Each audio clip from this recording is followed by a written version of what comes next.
Fundi vipi? Safi tu. Habari? Habari nzuri. Mazuri sio? Freshi tu. Sasa fundi unajua nini? Na shida ya kabati tu yangu. Kabati lipo. Sasa na shida nalo. Kabati lipo ilo hapo, kagua kama litakufaa tuziane. Hapo mimi shaliona shalikubali. Shilingi ngapi? Kabati bei yake shilingi 400,000. Kuna nipunguzie jamaa yangu. Na bano hapa. Ni keshi hiyo jamaa yangu. Hata kama ni mbuyu. Namba za keshi hiyo kuzipata yenyewe ni adimu. Ni adimu vipi? Na mimi ni adimu ndo natafuta pesa na kuja tafuta ile kwa ni adimu. Sasa imecho kiasi chako na ngapi? Tufanye biashara. Fundi mimi nakupa 3.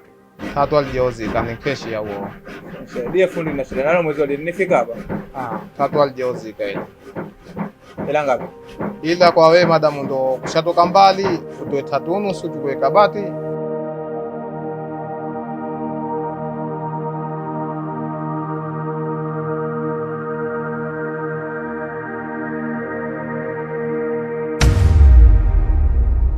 Jamaa wangu ndajisaidia mara moja, subiria. Kwenda wapi? Ndajisaidia mara moja. Hapo.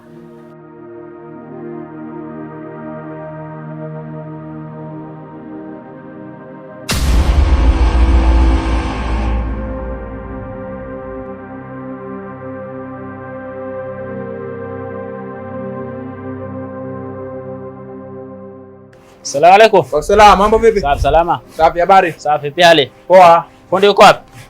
Fundi katoka kidogo najisaidia hapo mara moja. Haya poa. Sasa alo vipi, mbona bila picha hapo? Abia picha mali yangu. Mali vipi? Na mimi naanza tulia pesa ile alo.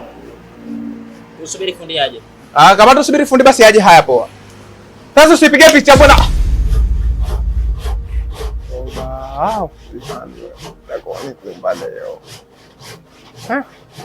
Wala hebu wana hapa leo.